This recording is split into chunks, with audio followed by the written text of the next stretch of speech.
Bahkan si penipu emosional pun tahu kalau pengantin wanita kabur dengan orang lain di hari pernikahan itu hal yang lumrah. Tapi kali ini, aku bahkan menyerahkan kunci mobilku di tangannya. Mengejar dengan Maybachku. Cheng Yan mengendarai sepeda bersama. Pasti bisa mengejar. Aku dan Jiang Zixia telah menikah selama 40 tahun. Saat dia meninggal, dia mewariskan semua hartanya kepada cinta sejatinya. Bahkan meminta agar dia menemaninya sampai akhir sebagai seorang suami. Dan yang tersisa untukku hanyalah satu kalimat. Gu Yu. Kamu mengurungku dalam pernikahan selama 40 tahun. Kumohon, lepaskan aku dan kembalikan aku pada Ayan. Cinta sejatinya menatapku dengan dingin dan berkata, Gu Yu, kamu tidak akan pernah bisa mengalahkanku.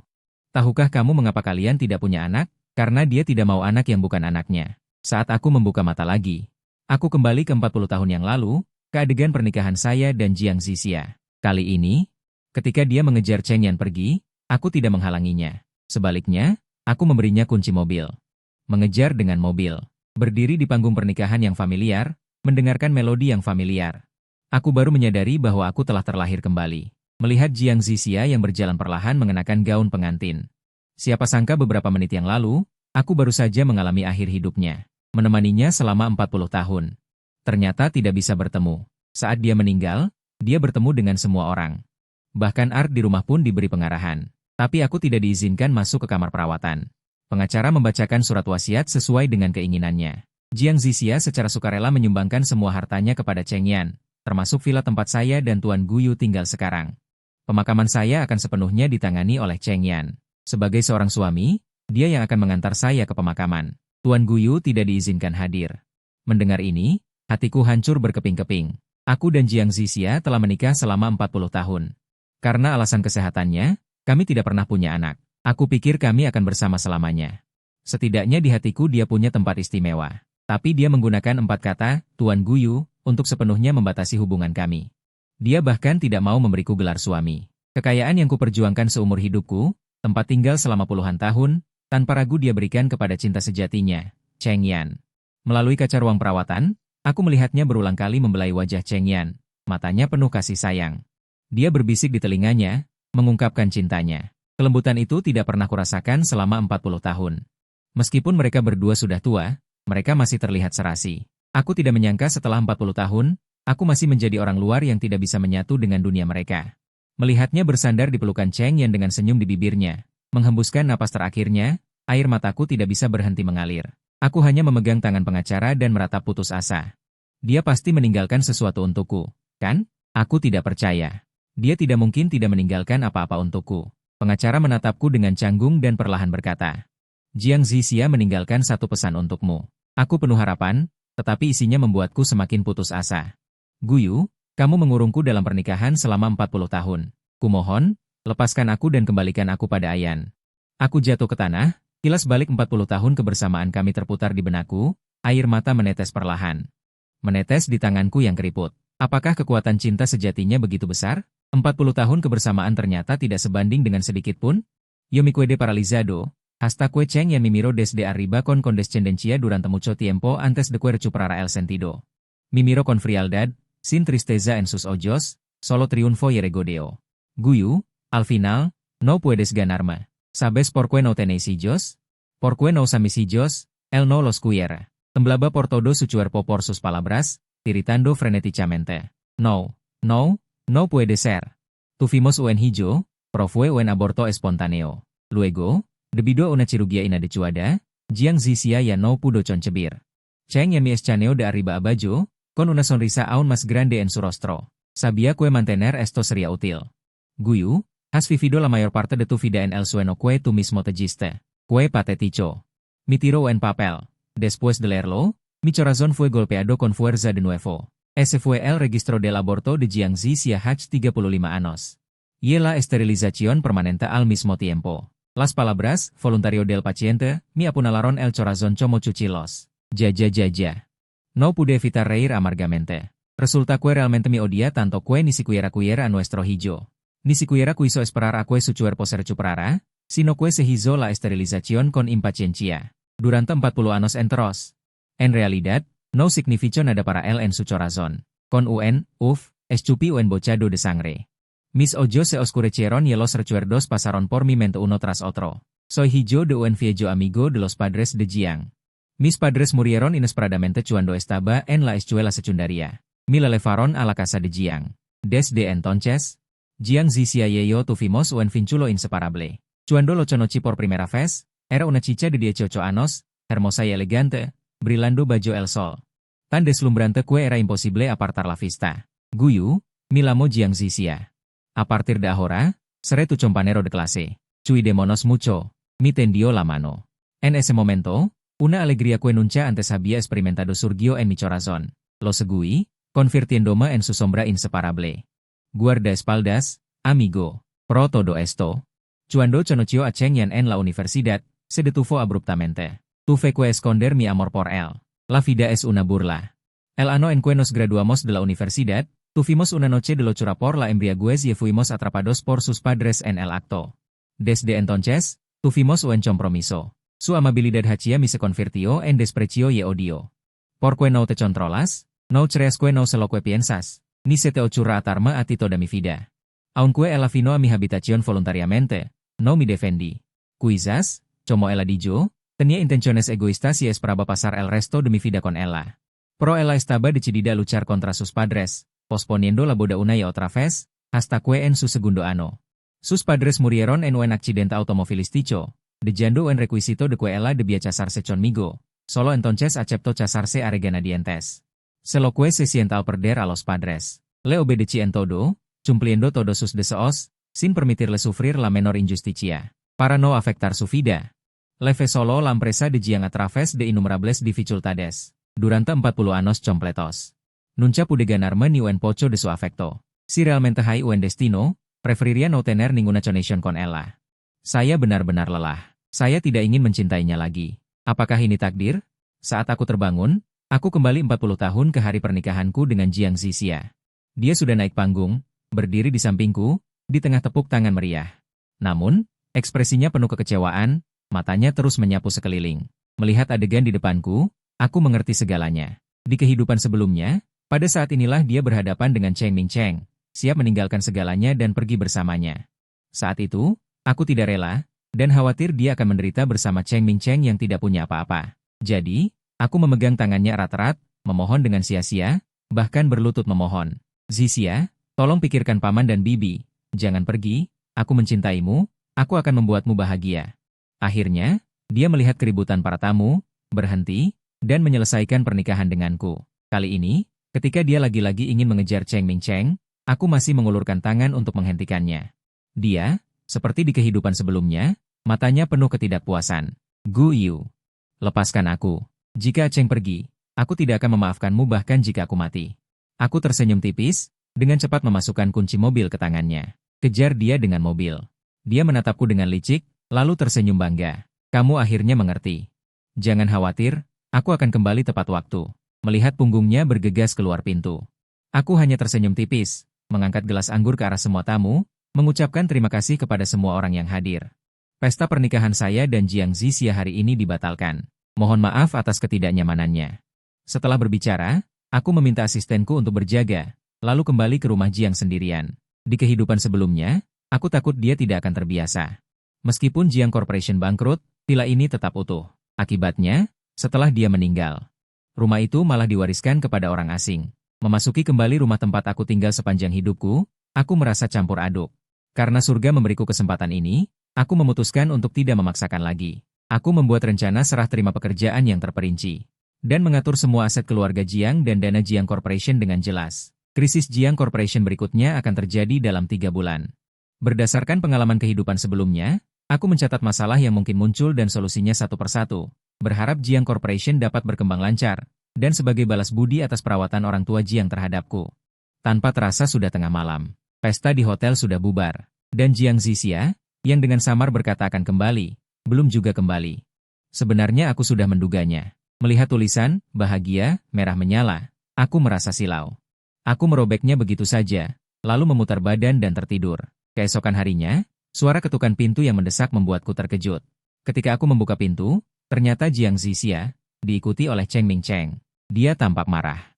Kemana saja kamu? Kenapa baru sekarang membuka pintu? Cepat transfer 2 juta ke Cheng. Dia ingin memulai bisnis kecil. Kalimat pertamanya tidak bertanya tentang pernikahan atau menjelaskan apapun.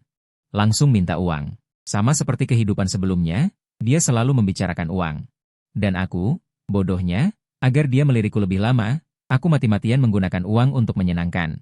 Akibatnya, dia berbalik dan memberikan uang itu kepada Cheng Mingcheng. Saat itu, aku berpikir, toh itu uangnya, selama dia bahagia. Aku tidak banyak bertanya. Tapi dalam ingatanku, Cheng Mingcheng sama sekali bukan pebisnis yang cakap. Dia seumur hidup boros dan malas, menghabiskan sebanyak yang dia punya. Dia bahkan tidak mampu menikahi istri. Justru Jiang Zixia percaya bahwa dia menabung untuknya, tidak akan pernah menikah. Tapi sekarang setelah keluarga Jiang baru saja mengalami kesulitan keuangan. Bagaimana aku bisa mengeluarkan begitu banyak uang? Melihat aku tidak tergerak, dia segera menjadi kesal. Guyu, apakah kamu mendengarkan aku? Jangan lupa, pernikahan kita belum diadakan. Jika kamu tidak ingin menundanya selamanya, dengarkan aku.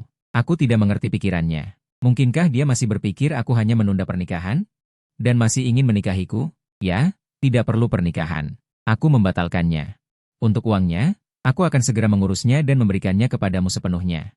Ketika dia mendengar ini, matanya berbinar. Dia tersenyum pada Cheng Mingcheng. Lihat, Cheng, sudah kubilang, bagaimana dia berani punya pendapat? Ketika dia berbalik menghadapku, nadanya melembut. Gu Yu, jika pernikahan dibatalkan, biarlah. Itu hanya formalitas. Selama kamu patuh. Aku berjanji akan menemanimu mendaftar. Aku melirik Cheng Mingcheng. Ketika dia mendengar bahwa aku akan mendaftar dengannya. Dia tidak tampak terlalu sedih. Sebaliknya, dia menatapku dengan tatapan menantang. Melihat aku menatapnya. Dia berpura-pura sopan dan berkata, Guyu, terima kasih. Aku dengar kamu ingin berbisnis. Khawatir aku akan menderita, dia bersikeras memberiku uang. Sungguh memalukan.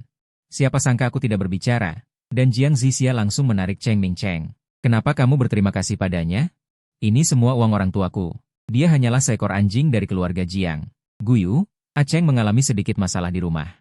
Dia ingin tinggal di sini beberapa hari. Dia berpikir sejenak, lalu menambahkan, jangan khawatir, posisi menantu keluarga Jiang akan selalu menjadi milikmu. Aku tidak berbicara, hanya merasa konyol. Kenapa dia pikir dia begitu penting? Ketika orang tuanya meninggal. Dia tahu itu. Para bandit bahkan mengejar sampai ke rumah. Akulah yang melindunginya di belakangku. Aku menanggung semua kerugian keluarga Jiang. Aku menjual apartemen yang ditinggalkan orang tuaku untukku untuk melewati masa sulit. Kemudian, gaji karyawan dan biaya hidup berdatangan. Di saat-saat tersulit, aku hanya makan 2 roti kuku sehari dan bekerja sebagai pengantar makanan di malam hari. Aku menjual mobilku untuk mengumpulkan uang. Kemudian, arus kas membaik perlahan, dan barulah pernikahan ini terjadi. Tapi dia tidak ingat sama sekali. Di matanya, aku hanyalah seekor anjing yang dipanggil sesuka hati. Melihat kembali semua ini dari sudut pandang yang terpisah di kehidupan ini. Baru kusadari, betapa rendahnya aku mencintainya dulu, bahkan tanpa martabat sedikit pun. Aku tidak lagi memedulikan mereka. Aku kembali ke ruang kerja untuk terus mengolah dokumen. Aku harus segera pergi dari sini. Ketika aku keluar dengan dokumen itu, terdengar suara pengering rambut dari kamar tidur. Aku lewat dan melihat. Menemukan Jiang Zixia dan Cheng Mingcheng mengenakan piyama merah yang kusiapkan untuk malam pernikahan kami. Mereka tampak seperti pasangan suami istri.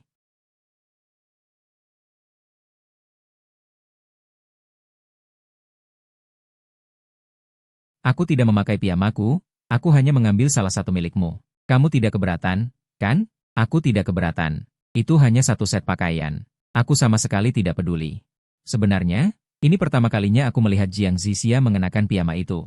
Itu adalah malam pernikahan kami di kehidupan sebelumnya. Setelah dia melihat 2 set piyama yang kutaruh di samping tempat tidur. Dia langsung mengambil gunting dan mencabik-cabiknya. Jelek sekali. Cheng, kamu baik-baik saja? Kamu masih punya pikiran untuk melakukan ini? Keluar dari sini. Pada akhirnya, akulah yang mengirim orang untuk menemukan Chen Mingcheng semalaman dan memintanya menelepon Jiang Zixia untuk menyelesaikan masalah ini. Dan sampai kematiannya, aku tidak pernah mengatakan bahwa aku menemukan Chen Mingcheng di ranjang seorang wanita penghibur malam itu. Karena bahkan jika aku mengatakannya, dia tidak akan percaya. Ketika tatapan Jiang Zixia bertemu denganku, dia merasa bersalah sejenak. Kemudian dia berkata dengan angkuh, jangan coba-coba mengoceh. Bahkan jika aku setuju untuk menikahimu. Aku dan Mingcheng adalah teman. Dia adalah tamu pertama di rumah, tentu saja aku harus merawatnya. Aku mengangguk sambil tersenyum. Ya, merawat sepanjang malam juga boleh. Mendengar ini, dia langsung marah besar. Suaranya naik beberapa oktav. Aku terkejut, dan sengaja berkata dengan sarkasme, jika kamu masih ingin menikahiku. Berlakulah jujur. Wajahnya yang marah tumpang tindih dengan penampilannya yang mengamuk di masa lalu. Tiba-tiba aku merasa mual dan tidak lagi mentolerirnya. Aku langsung melemparkan dokumen dan kartu di tanganku kepadanya, dengan sedikit kepanikan dan keraguan. Apa maksudmu? Aku menatapnya dingin dan berkata-kata demi kata. Maksudnya putus. Kita impas sekarang, tidak ada lagi urusan. Semoga kamu dan orang brengsek itu hidup bahagia selamanya. Setelah berbicara, aku pergi tanpa menoleh ke belakang. Dari belakang terdengar raungan marahnya, kamu sengaja. Jangan menyesal. Lain kali, bahkan jika kamu berlutut memohon padaku, aku tidak akan memaafkanmu. Aku tidak peduli dan mempercepat langkahku, meninggalkan rumah yang telah mengurungku seumur hidup. Aku merasa lega yang belum pernah kurasakan sebelumnya. Di kehidupan sebelumnya, aku berjuang sekuat tenaga selama 40 tahun, menderita sakit sepanjang hidupku. Dan pada akhirnya aku hanya bekerja untuk orang lain, tidak mendapatkan apa-apa. Di kehidupan ini, aku ingin menempuh jalan yang berbeda. Aku tidak meminta kekayaan besar, hanya berharap untuk hidup sederhana dan biasa. Aku pergi ke sebuah toko pangsit di dekat universitas. Itu adalah masa tersulitku di kehidupan sebelumnya. Aku pingsan di depan pintu, dan pemilik toko menerimaku, membuatkan semangkuk pangsit panas untukku. Semangkuk pangsit itu menjadi rasa yang paling tak terlupakan bagiku di paruh kedua hidupku. Papan nama toko pangsit masih sama tuanya seperti dalam ingatan. Bertuliskan, Toko Pangsit Lawang, dengan tulisan merah dan putih. Uap dan aroma yang mengepul dari pintu seketika menarikku kembali ke malam hujan yang dingin itu. Saat itu, aku baru saja menanggung semua hutang kota Jiang. Menjual mobil, menjual rumah, barang bawaan tercecer, pandanganku menjadi gelap, dan aku jatuh di sini. Itu adalah Lawang, pemilik toko yang tidak pandai tersenyum. Dia membantuku masuk, memberiku semangkuk sup pangsit panas, tidak meminta uang, hanya berkata, "Nak, hidup lebih penting dari segalanya." Aku membuka pintu kaca dan berjalan masuk. Di dalam toko tidak banyak berubah, 4 atau 5 meja, dilap bersih. Ini jam sore, tidak banyak pelanggan. Seorang kakek berambut putih, yang tampaknya adalah seorang pengrajin, sedang sibuk membuat pangsit dengan kepala tertunduk. Gerakannya terampil, menunjukkan ketenangan bertahun-tahun. "Bos, semangkuk pangsit daging segar." Aku mencari tempat duduk di dekat dinding. "Baiklah, tunggu sebentar." Lawang mendengus tanpa mengangkat kepalanya. Dalam penantian ini, kelelahan masa lalu dan harapan masa kini terjalin. Setelah meninggalkan sangkar mewah keluarga Jiang, barulah aku merasa bisa bernapas dengan bebas. Uang, perusahaan, villa, dan Jiang Zixia semuanya menjadi urusan kehidupan sebelumnya. Di kehidupan ini, aku hanya ingin hidup untuk diriku sendiri. Pangsit yang mengepul segera disajikan. Kuahnya bening, ditaburi beberapa helai daun bawang hijau. Aku mengambil satu, meniupnya, dan memasukkannya ke dalam mulutku. Rasa yang familiar meledak di lidahku. Kehangatan seketika memenuhi perutku, tetapi lebih menenangkan daripada makanan apapun dalam 40 tahun terakhir. "Nak, melihat penampilanmu, kamu sepertinya bukan pelanggan tetap toko kecil seperti ini." Lawang selesai bekerja, bersandar di meja kasir sambil menyalakan sebatang rokok dan berkata santai, "Aku masih mengenakan setelan dari hari pernikahan. Meskipun dasinya sudah terlepas, kualitas kainnya jelas mahal." Aku tersenyum, "Aku pernah ke sini sebelumnya, Anda mungkin tidak ingat. Rasanya tidak berubah. Sangat enak." Lawang menyipitkan matanya, meniliku seolah sedang mengingat, lalu akhirnya menggelengkan kepalanya. "Orang tua, ingatan tidak baik, kurasa wajahmu familiar, mungkin aku benar-benar pernah ke sini. Benar-benar pernah ke sini." Saat kita sedang bicara, pintu toko didorong terbuka lagi. Lonceng angin berdentang. Aku mendongak. Pupil mataku menyusut. Yang masuk adalah 2 pemuda berambut warna-warni, rambut mereka dicat berbagai warna. Pandangan mereka melayang, mereka melihat sekeliling saat masuk, tidak seperti orang yang makan dengan benar. "Bos, 2 mangkuk nasi, cepat." Salah satu dari mereka, si Pirang, duduk dengan berani, kakinya langsung mengetuk kursi di sebelahnya. Pak Tua Wang mengerutkan kening. Dia tidak berkata apa-apa, berbalik untuk membuat nasi. Si merah lainnya bergoyang ke meja kasir, matanya tertuju pada laci yang ditinggalkan Pak Tua Wang. "Pria tua itu, bisnis Anda bagus ya? Di lokasi ini, tidak ada yang mengganggu Anda." Pak Tua Wang tidak menghentikan gerakannya, hanya bisnis kecil. Hanya mencari nafkah. Mencari nafkah. Si merah tertawa. Dia mengulurkan tangan untuk membuka laci. "Biarkan kami melihat juga, bagaimana Anda mencari nafkah." Pak Tua Wang ingin menghentikannya, tetapi si Pirang menghalangi jalannya. Aku meletakkan sendokku. Aku menghela napas dalam hati. Benar-benar tidak bisa dihindari. Aku ingat, sekitar waktu ini di kehidupan sebelumnya, toko Pak Tua Wang memang pernah diganggu oleh preman. Dia bahkan terluka dan tidak buka selama beberapa hari. Aku tidak menyangka ini akan terjadi lagi. "Hei, kalau makan, makan saja. Jangan sentuh barang orang lain." Suaraku tidak keras, tapi cukup jelas. Kedua preman itu terkejut. Jelas mereka tidak menyangka ada orang yang akan membela. Si Pirang melepaskan Pak Tua Wang. dan berjalan ke arahku, memiringkan kepalanya, penuh amarah. Dari mana datangnya cowok manja ini? Mau jadi pahlawan? Pergi kembali ke kantor Anda.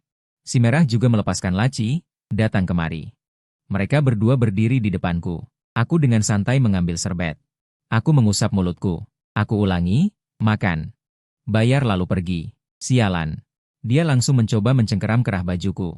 Aku sudah mengalami begitu banyak kesulitan selama 40 tahun terakhir. Adegan seperti apa yang belum pernah kulihat? Untuk mengatasi masalah di kehidupan sebelumnya, aku diam-diam tidak pernah berhenti berlatih bela diri. Meskipun tubuh ini lebih muda sekarang, kurang latihan, tetapi pengalaman dan penglihatanku masih ada. Saat tangannya menyentuhku, aku tiba-tiba bangkit, tangan kiriku menangkis lengannya, tangan kananku mengepal, dengan cepat dan tanpa terlihat mengenai titik lunak di bawah pinggangnya. Si pirang mengerang kesakitan, setengah badannya lemas, terhuyung-huyung mundur, menjatuhkan kursi.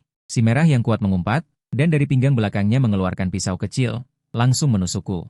Gerakannya terlihat cepat bagi orang biasa, tetapi di mataku penuh celah. Aku menghindar ke samping, tangan kananku dengan cepat mencengkeram pergelangan tangan yang memegang pisau, memelintirnya dengan keras. Si merah mengerang, pisau itu jatuh ke tanah, seluruh tubuhnya meringkuk seperti udang, wajahnya pucat karena kesakitan. Seluruh proses hanya memakan waktu belasan detik. Dua preman yang tadi begitu arogan. Satu menggerakkan lengannya, meringis kesakitan, satu lagi tergeletak di tanah meratap. Pak Tua Wang terdiam, sendok sup di tangannya hampir jatuh.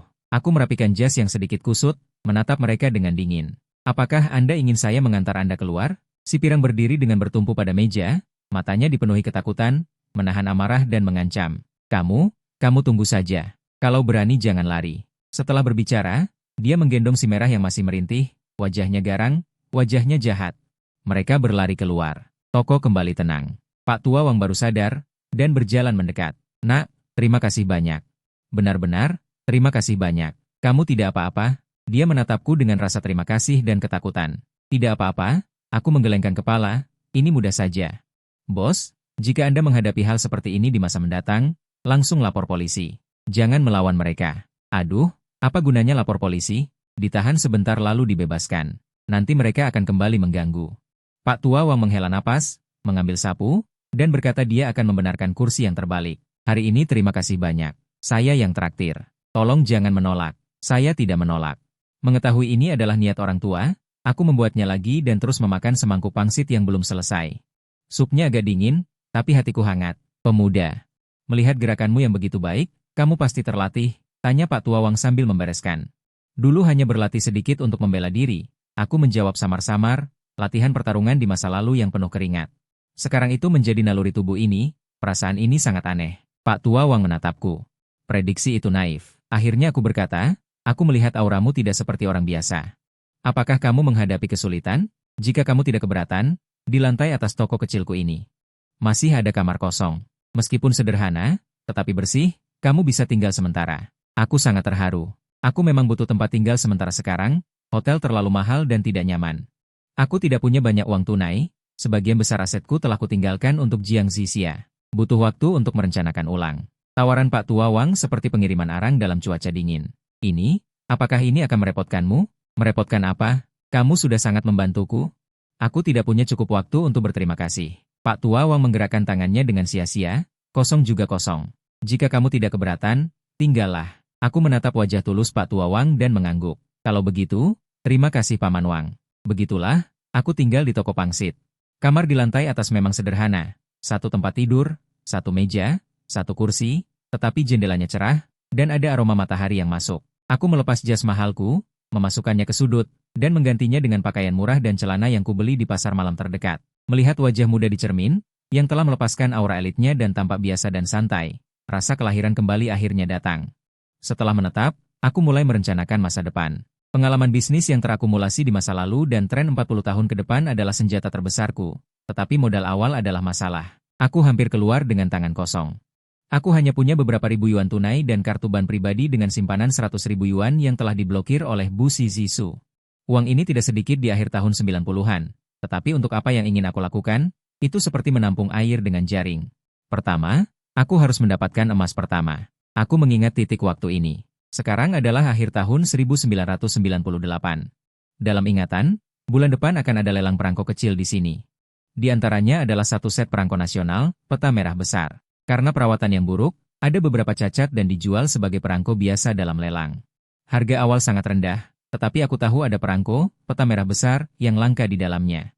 Di masa lalu, satu set perangko ini dijual oleh kolektor yang beruntung dengan harga yang mengerikan pada akhir tahun, mengguncang seluruh dunia koleksi. Ini adalah cara tercepat dan teraman bagiku untuk mengumpulkan dana dalam jangka pendek. Tujuannya jelas. Hatiku tenang. Di siang hari, aku berada di kamar, menggunakan laptop untuk mengatur informasi penting dalam ingatanku. Merencanakan cetak biru bisnis jangka panjang. Di malam hari, aku turun untuk membantu Pak Tua Wang melayani pelanggan dan membersihkan mangkuk. Pak Tua Wang awalnya tidak mengizinkanku, mengatakan aku tamu. Tapi aku bersikeras. Dia akhirnya mengalahiku. Tentu saja, aku juga bergaul dengan pelanggan tetap di dekatnya. Aku juga mendapatkan wajah yang dikenal. Hari-hari berlalu dengan tenang. Suatu malam, aku sedang menyeka meja ketika seorang pelanggan tetap datang ke toko. Dia adalah seorang profesor sejarah dari universitas terdekat. Namanya Zhang. Dia lucu, dan sering datang untuk mengobrol dengan Pak Tua Wang. Namun, wajahnya tidak terlihat bagus hari ini. Setelah duduk, dia menghela nafas. Profesor Zhang. Ada apa? Kamu terlihat murung. Pak Tua Wang membawakannya semangkuk pangsit. Bertanya, oh, jangan sebutkan itu. Profesor Zhang se ajustó las gafas. Mi hijau es inútil y cuyer hacer negocios. Perdi mucho dinero. Mi viejo huesos, el dinero que tenía para mi atauchasi. Semija agotado por su culpa. No tengo más remedio que sachar los objetos viejos del fondo del baúl para venderlos. Que apuro. Diciendo eso, sachó una pequeña chaja de madera de una bolsa de tela que la levaba consigo y la abrió con cuidado. Dentro había un colgante de jade blanco, talado con nubes, que parecía tener muchos anos. La textura era suave y cálida, pero el color era oscuro, como cubierto por una chapa de suciedad difícil de limpiar. Milo legaron, diciendo que tiene algo de historia. También busca algunos expertos en antigüedades y todos dijeron que era algo de la dinastía Qing intermedia. Pide algo de dinero, pero la calidad no es la mayor, y los precios que ofrecen no son ideales. El profesor Zhang habló con un tono leno de resignación y renuencia. Lao Wang se acercó para echar un vistazo y negó con la cabeza. Lao Zhang, no entiendo de estas cosas. No puedo ayudarte. Al principio no le presté mucha atención. Después de limpiar la mesa, me preparo para subir. Mi mirada se posó sin querer en el colgante de jade y mis pasos se detuvieron. Este colgante de jade.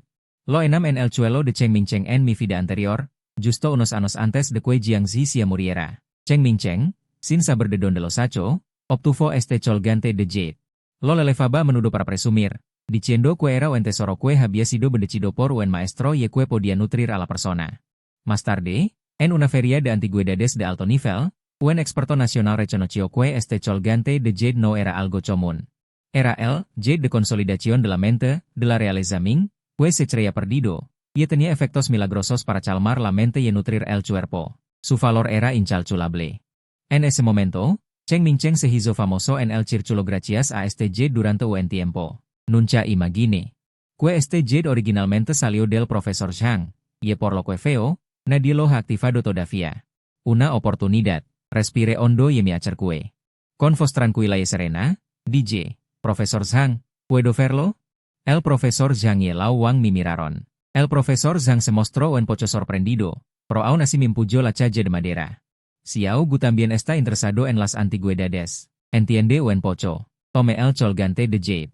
Tome el colgante de jade. Era ligeramente pesado al tacto. Al mirarlo de cerca, esa oscura patina resultó ser una patina especial formada por el tiempo, que ocultaba la luz del jade. La tala, especialmente un marchador de grabado extremadamente fino en el borde. Coincidía exactamente con mis recuerdos de mi vida anterior. Profesor, ¿cuánto quiere por este colgante de jade? DJ el colgante de jade y pregunté directamente. El profesor Zhang se quedó atónito y dio una cifra. Un poco más alta que el precio de Cheng Mingcheng en mi vida anterior, pero apenas una pequeña fracción de su valor real. Anadio, es el precio de liquidación, no puedo bajarlo más. El dinero que tengo disponible apenas llega esa cantidad. Si lo compro, tendré que posponer el plan de las estampilas.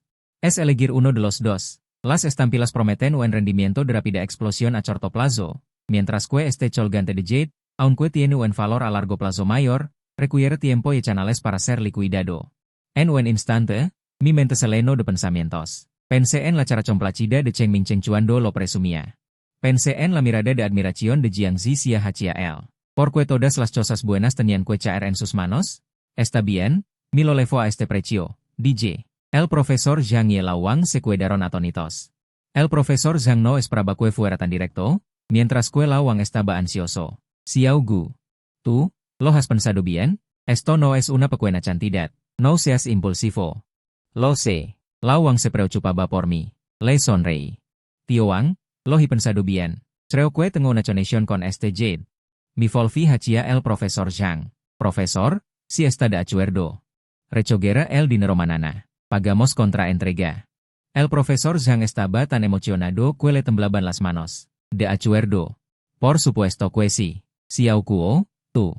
Me has hecho un gran favor. Mi miró lleno de gratitud. La transacción fue muy fluida. Al día siguiente, use la tarjeta bancaria de respaldo de 100.000 yuanes. Para retirar el efectivo y comprar ese colgante de Jade, o el colgante de Jade de Wenro. Pude sentir una débil y refrescante brisa que se extendía por mi brazo, haciendo mi mente excepcionalmente clara. Efectivamente, no era una falsificación. Ahora, casi no me quedaba dinero. Pero me sentí muy tranquilo. Sabía que tenía en mis manos la primera la fe hacia el futuro. Una la fe que Cheng Ming Cheng nunca podría conseguir. Guardé cuidadosamente el colgante de Jade y empecé a pensar. Cómo usarlo para generar un beneficio a corto plazo. Venderlo directamente no sería fácil. Tenía que encontrar a la persona adecuada. Recordé a ese viejo experto de mi vida anterior que reconoció el colgante de Jade. Se la Baba Liang, una autoridad en arqueología China. Después de jubilarse, parecía vivir en esta ciudad, levando una vida recluida. Si pudiera encontrarlo y obtener su reconocimiento. Mientras pensaba en cómo encontrar al viejo Eser Liang. Se escuchó un alboroto desde abajo, mezclado con las advertencias del Eser Wang y la voz aguda de una mujer. Guyu, sal, se que te escondes aquí. Era la voz de Jiang Zixia. No robe el ki. ¿Cómo me encontró? ¿Y cómo lego tan rápido? Bajé las escaleras y enam la escena en la tienda. Jiang Zixia vestía un elegante vestido.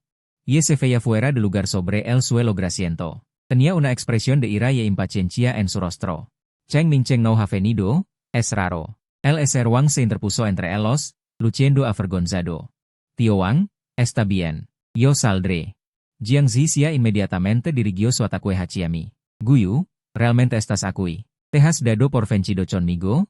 Apúrate y ven conmigo. La miré con calma. ¿Volver? ¿Volver a dónde, señorita Jiang? ¿No habíamos aclarado las cosas? ¿Aclarado? ¿Dices que hemos aclarado las cosas solo porque tú lo dices? El pecho de Jiang Zixia subía y bajaba de ira. La boda dices que la chancelas y la chancelas? El dinero y la empresa dices que los tiras y los tiras?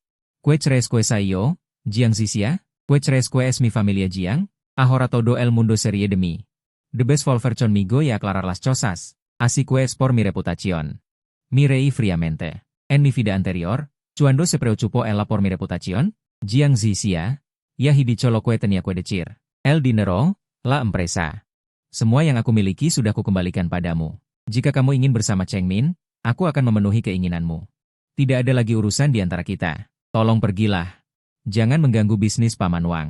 Guyu, Jiang Zixia. Kenapa kamu bicara padaku seperti itu?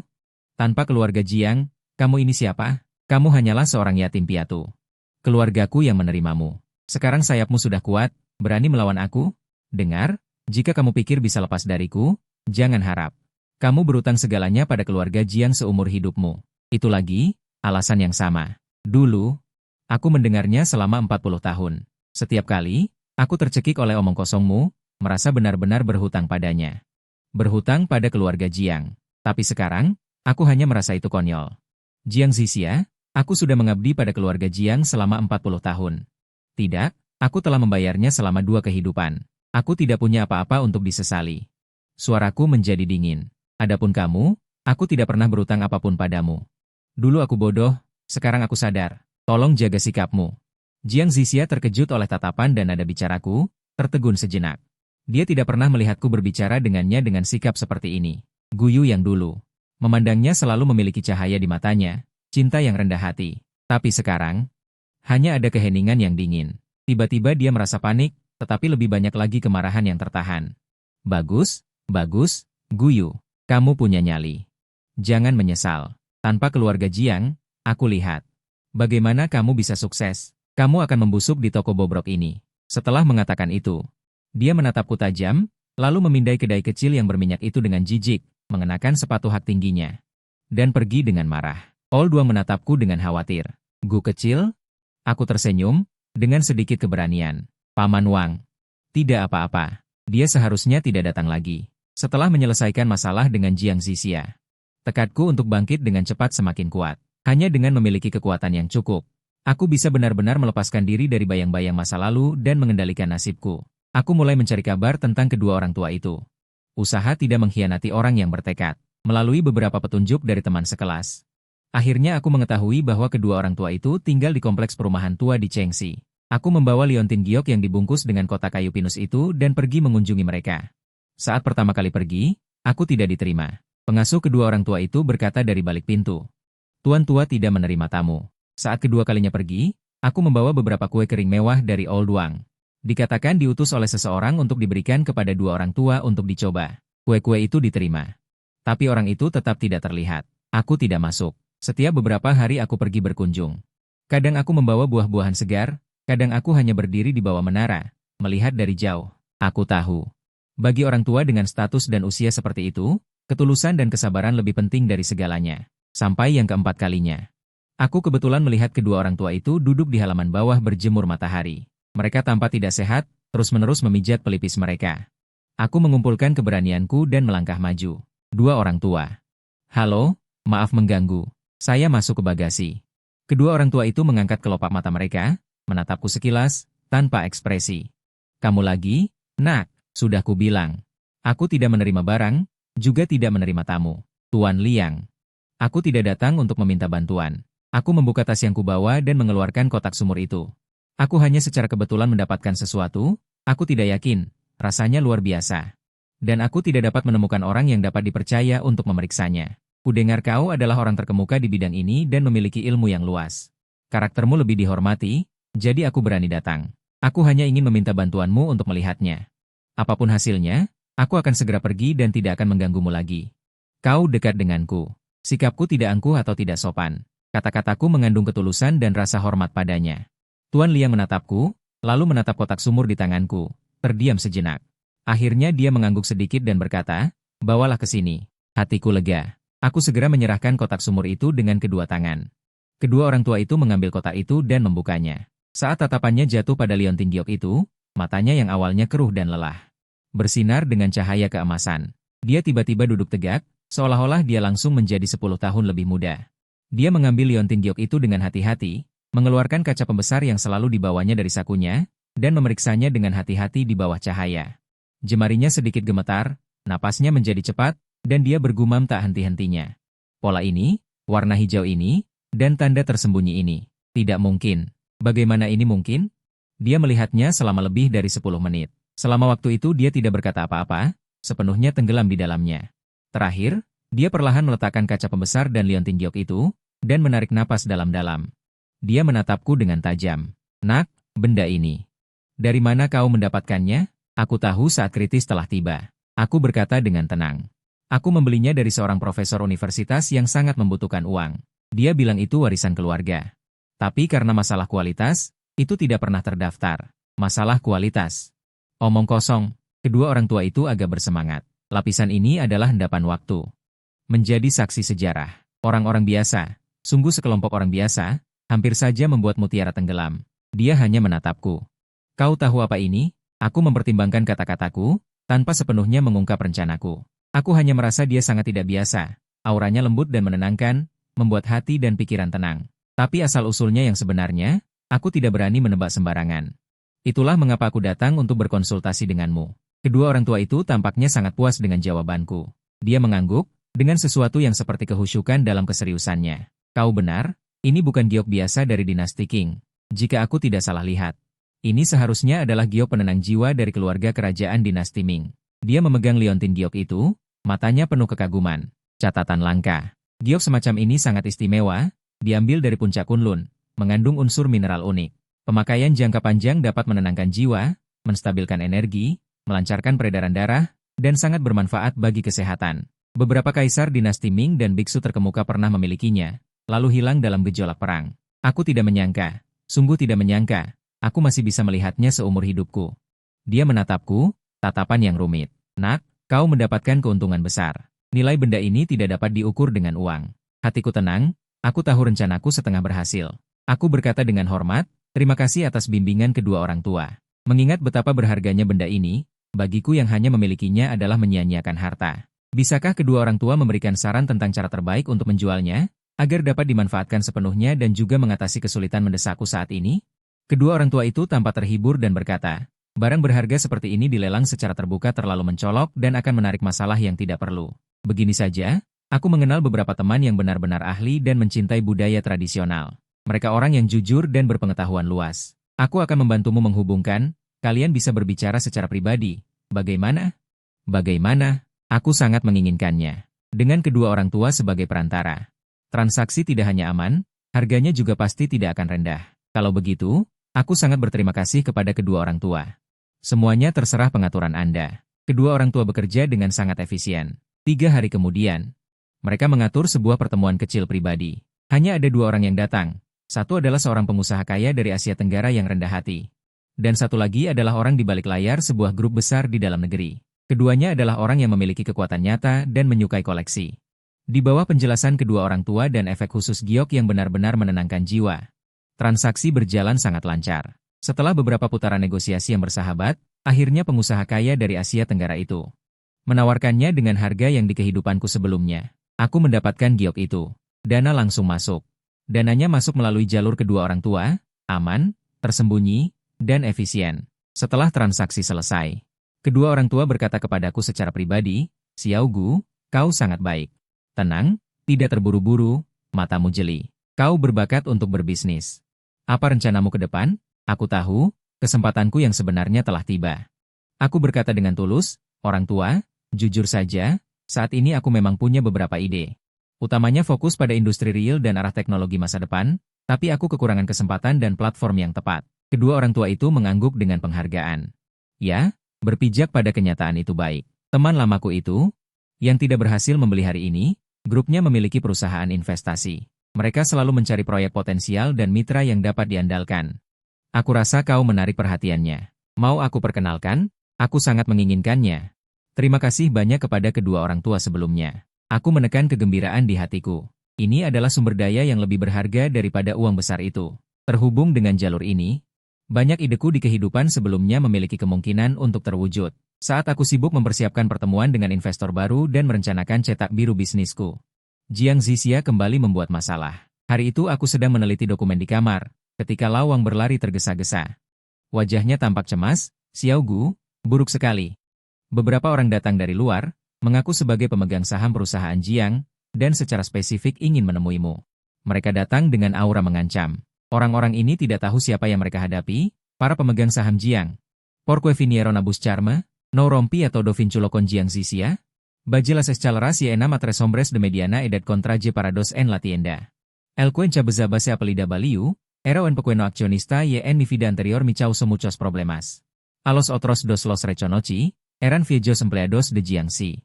El accionista Liu, al verme, dijo con una sonrisa forzada, Guyu. Realmente no hiciste buscar. Pensaste que podrías disfrutar de la tranquilidad escondiéndote aquí. Los miré con calma. ¿Qué asunto tienen conmigo? Recuerdo que ya le entregué a la señorita Jiangxi todos los asuntos de Jiangxi, incluyendo el plan de contingencia. HMPH. Entregado, el accionista Liu resopló. Dices que es fácil. Te fuiste y todo quedó claro. ¿Sabes el caos en el que está ahora la empresa? Esa chica Zixia no sabe nada de negocios, solo sabe pasar tiempo con ese Cheng y hacer tonterías. El plan de contingencia que dejaste, la crisis que mencionaba en 3 meses ya está mostrando indicios. Varios socios de repente han rescindido sus contratos. El precio de las materias primas está disparándose y la cadena de suministro está a punto de romperse. Otro accionista añadió, exacto, Guyu, tú creaste Jiangxi. ¿Y te resignarás a verla caer? Ella es joven e inexperta, no puede simplemente desentenderte. Al escuchar sus palabras, mi corazón permaneció impasible. Todo esto estaba dentro de mis expectativas. En mi vida anterior, luché hasta la muerte para ayudar a Jiangxi a superar esta crisis, mi agota hasta escupir sangre. Y que obtuve, Jiangxi lo dio por sentado, e incluso pensó que yo había creado problemas a propósito para mostrarme. Abrí la boca con calma. Señores, creo que han entendido mal varias cosas. Primero, Jiangxi es una empresa de la familia Jiang. Yo solía ser buen administrador, ahora soy buen forastero. Segundo, he completado toda la entrega y he asumido mi responsabilidad. Tercero, la señorita Jiang Zixia es la heredera legal de la empresa, y como la gestione es su derecho y libertad. Si tienen algún problema, deberían insinuar a buscarla a ella, no a mí. Las palabras me dejaron sin habla al accionista Liu. Su rostro se puso rojo de vergüenza. Guyu, no lo olvides. Todo lo que tienes hoy se lo debes a la familia Jiang. Ahora que la familia Jiang está en problemas, ¿vas a ignorar la gratitud y la justicia? Ahí vamos de nuevo. Una leve burla se dibujó en mi boca. Liu accionista, no hables tan a la ligera. Yo, Guyu, no le debo nada a la familia Jiang. En cuanto a la gratitud, ya la he devuelto. Si han venido hoy para chantajearme moralmente. Entonces, por favor, vuelvan. Está muy ocupada. Viendo que no cedía y mi actitud era firme, el accionista Liu se enfureció y amenazó. Está bien, Guyu, espérame. Si Jiang Zichae, tú tampoco tendrás un buen final. Les echaremos toda la culpa a ti y te arruinaremos. Por favor, siéntanse libres de irse. Hais un gesto para que se fueran. Tío Wang, por favor, acompáñelos a la salida. Mirando sus espaldas furiosas al irse, supe que las cosas no terminarían tan fácilmente. Jiang Zixia y estos accionistas nunciaran fácilmente a esta tabla de salvación en sus ojos. Pero yo, Guyu, ya no soy la misma de mi vida anterior, que podía ser manipulada a voluntad. Debo acelerar el paso.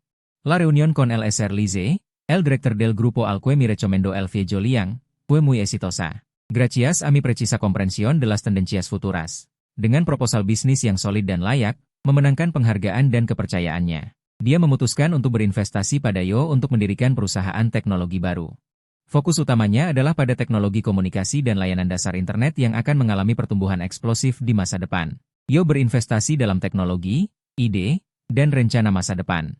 Mengambil 40%. Tuan Lize menginvestasikan modal besar dan sumber daya, mengambil 60%. Perusahaan sepenuhnya dioperasikan oleh Yo. Dengan dana dan platform, Yo segera bertindak. Menyewa kantor, mendaftarkan perusahaan, merekrut staf. Semuanya berjalan lancar sesuai rencana Yo.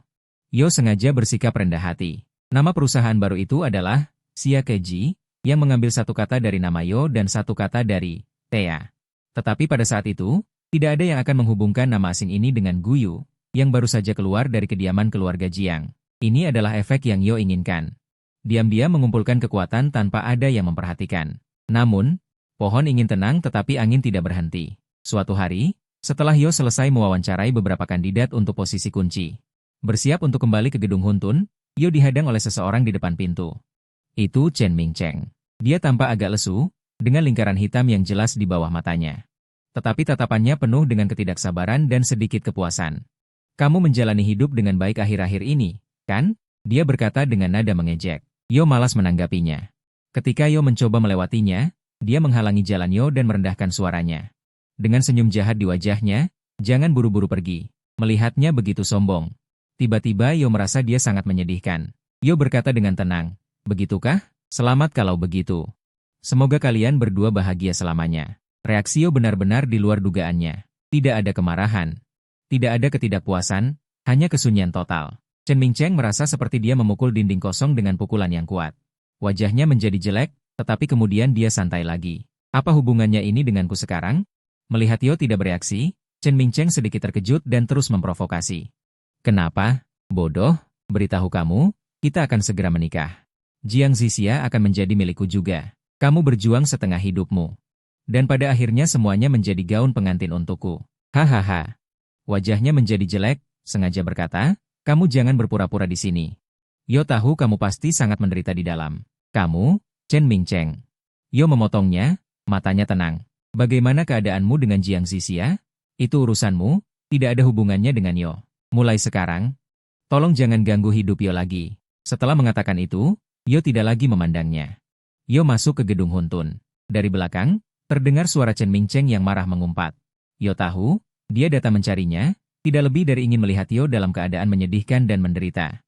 Tu alimenta su vanidad retorcida. Desafortunadamente, está destinado a decepcionarse. De regreso a la habitación, mi pare frente a la ventana, mirando el traficho de la ciudad afuera.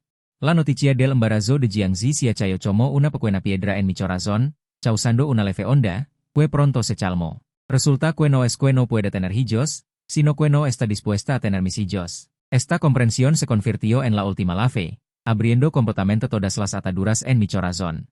La obsesión, la falta de voluntad, el dolor de mi vida anterior, en este momento, se disiparon como humo. Bien, esto es realmente bueno. Tome el teléfono y llamé al Sr. Lize, Presidente Lee, sobre nuestro próximo plan para atachar la fortaleza de la tecnología de comunicaciones. Creo que podemos ponerlo en marcha antes de tiempo. Mi mirada se dirigió al futuro distante, la era de Guyu, que mi pertenece, apenas ha comenzado, y el pasado que me ha atormentado durante 2 vidas se convertirá en polvo bajo mis pies. Con el apoyo financiero y de recursos del Sr. Lize, sia tecnologi se ha acelerado como un reloj de cuerda.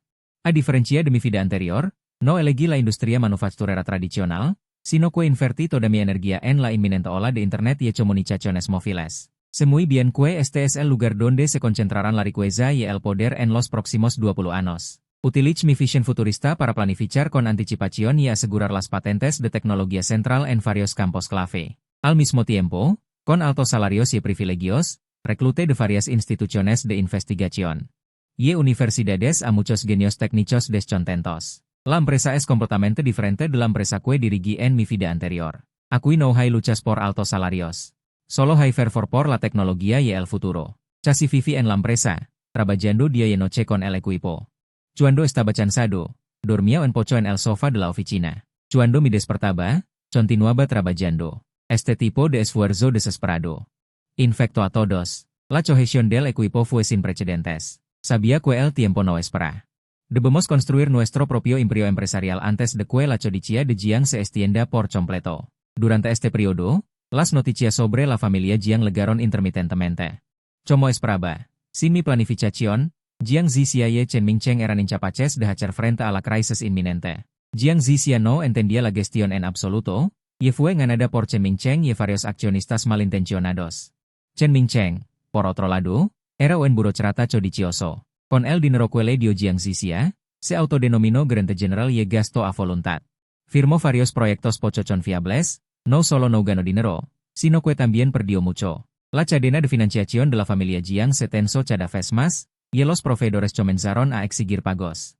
Los bancos también estaban ejerciendo presión. Esos accionistas que me habían buscado antes, viendo que el edificio estaba a punto de colapsar, comenzaron a buscar sus propias salidas. Algunos incluso vendieron secretamente sus acciones. Observé fríamente, sin ninguna emoción en mi corazón. Todas estas fueron sus propias elecciones. El plazo de 3 meses llegó y la crisis de Jiang. La crisis de la familia Jiang estalló por completo. Ese día, estaba en la sala de conferencias con los miembros clave del equipo técnico, discutiendo la optimización de un algoritmo clave. La secretaria entró con una expresión extraña y me dijo en voz baja: Presidente Gu, afuera está la SRA. Jiang Zixia y el Sr. Chen Mingcheng quieren verlo. La sala de conferencias se quedó en silencio al instante. Los miembros del equipo me miraban. Sabían más o menos algo sobre mi pasado con la familia Jiang. Manteniendo la calma, le dije a los miembros del equipo: continúen discutiendo. Saldré un momento. Salí de la sala de conferencias y enam a Jiang Zixia y Chen Mingcheng esperando en la sala de espera. Ambos se veían mucho más demacrados. Jiang Zixia, con su barriga de embarazo obviamente hinchada, había perdido el brillo de su pasado. Tenía ansiedad y una pizca de humillación apenas perceptible. Chen Mingcheng tenía una mirada evasiva, sin atreverse a mirar malos ojos. Toda su arrogancia anterior había desaparecido. Guyu, Jiang Zixia me vio, sus labios se movieron, su voz estaba un poco seca. Miró el traje de alta costura a medida que le levaba puesto. Mirando esta oficina lena de tecnología, ocupada y ordenada, sus ojos estaban llenos de extrañeza y shock. Obviamente no esperaba que en solo unos meses desde que dejó la familia Jiang, no solo no estuviera decaído, sino que parecía tener un negocio más fuerte de lo que imaginaba. ¿Será, Jiang, Sr. Cheng, tienen algo que buscarme? Hablé con indiferencia, como si tratara a visitantes extraños comunes. Jiang Zixia se sobresaltó por mi forma de dirigirme a ella, y el calor de su rostro retrocedió. Respiró hondo, como si usara toda su fuerza. Guyu, la familia Jiang casi no puede aguantar más, los proveedores están llamando a la puerta, los bancos quieren retirar sus fondos, la estructura de capital está colapsando. ¿Puedes ayudarnos? Chen Mingcheng se apresuró a mostrar una sonrisa aduladora. Sí, Guyu, Presidente Gu, todo fue un malentendido antes. Fuimos nosotros quienes nos equivocamos. Mírenos, por el bien de Zicia y del niño en su vientre, ayudé a la familia Jiang. Después de todo, su esfuerzo también está allí. Mi esfuerzo, repetí suavemente, sintiéndolo increíblemente irónico. Mi esfuerzo no fue fácilmente desechado, incluso convertido en grilletes. Jiang Zicia palideció. Se apresuró a decir, Guyu, secuejáis mal antes. Mi equivoqué. Realmente mi equivoqué. Mira, todavía está embarazada. No puedes quedarte de brazos cruzados. Selama Anda mau membantu, saya akan mengabulkan permintaan Anda. Kata-katanya penuh tangisan. Tatapan memohon. Jika di masa lalu, saya pasti akan sangat kasihan. Saya ingin sekali membantunya. Tapi sekarang, saya hanya merasa menyedihkan. Nona Jiang, saya rasa Anda salah. Saya berkata dingin. Pertama, kita sudah tidak ada hubungan lagi. Kedua, anak Anda tidak ada hubungannya dengan saya. Ketiga, nasib Jiangxi adalah tanggung jawab Anda dan Tuan Cheng, bukan saya. Guyu, bagaimana Anda bisa begitu kejam? Jiang Zicia berteriak, emosinya tak terkendali. Bahkan jika kita sudah selesai, Jiangxi adalah hasil kerja keras orang tua saya. Apakah Anda akan membiarkannya runtuh begitu saja? Apakah Anda masih manusia? Chen Mingcheng ikut membela. Guyu, jangan keterlaluan. Jika Anda memaksa kami, itu tidak akan baik untuk Anda. Saya melihat mereka seperti anjing yang terdesak. Saya hanya merasa kesal. Sudah selesai bicaranya? Jika sudah, silakan pergi. Saya sangat sibuk. Jiang Zicia gemetar karena marah, menunjuk hidung saya. Guyu, jangan sombong. Anda pikir Anda hebat hanya karena membuka perusahaan kecil? Tanpa keluarga Jiang, Anda bukan siapa-siapa. Tunggu saja. Saya pasti akan membuat Anda menyesal. Ancaman kosong seperti ini lagi. Saya malas berdebat dengan mereka. Saya memberi isyarat kepada sekretaris untuk mengantar mereka pergi. Sekretaris segera maju. Dengan sopan namun tegas meminta mereka pergi. Jiang Zicia dibantu Chen Mingcheng sambil berjalan. Dia menoleh ke belakang dengan tatapan penuh kebencian menatap saya. Mulutnya masih terus menggerutu. Saya berbalik kembali ke ruang rapat. Suasana hati saya tidak berfluktuasi. Beberapa orang hanya akan tahu kekejaman kenyataan setelah kepala mereka berdarah. Dan jalan saya tidak akan menyimpang karena mereka. Gangguan Jiang Zicia dan Chen Mingcheng hanyalah sebuah insiden kecil. Saya tidak terlalu memikirkan ambisi mereka. Saya terus mendorong rencana saya dengan sekuat tenaga. Produk pertama dari teknologi Xia. Sebuah modem yang didasarkan pada teknologi baru, dengan kecepatan jauh melampaui tingkat saat ini, secara resmi diluncurkan ke pasar. Dengan kinerja yang menghancurkan produk sejenis, dan harga yang sangat kompetitif, ditambah kemampuan saluran yang kuat dari Tuan Lize. Produk ini sukses besar, pesanan berdatangan seperti kepingan salju, perusahaan mencapai keuntungan yang luar biasa. Status saya di dalam grup juga meningkat pesat, Tuan Lize semakin mempercayai saya. Dan memberi saya lebih banyak kebebasan. Pada saat yang sama, situasi Jiangxi menurun drastis. Karena menunggak pembayaran barang yang sangat besar, pemasok utama bersama-sama mengajukan tuntutan. Pengadilan membekukan sebagian besar rekening Jiangxi. Ban melihat situasinya, dengan tegas menarik dana, rantai modal benar-benar putus, grup Jiangxi dinyatakan bangkrut. Ketika berita tentang proses likuidasi aset datang, aku sedang menandatangani sebuah kontrak untuk mengakuisisi menara pemancar yang bangkrut. Ini adalah bagian penting dari rencana besar aku untuk masa depan komunikasi seluler. Paman Wang menatap laporan besar tentang kebangkrutan Jiang di koran. Dan menghela nafas dengan sedih. Sungguh, sebuah perusahaan besar bisa runtuh begitu saja. Begitu saja, tiba-tiba bangkrut? Xiao Gu, kamu, aku tahu apa yang ingin dia katakan. Aku tersenyum. Paman Wang, jalan adalah pilihan sendiri.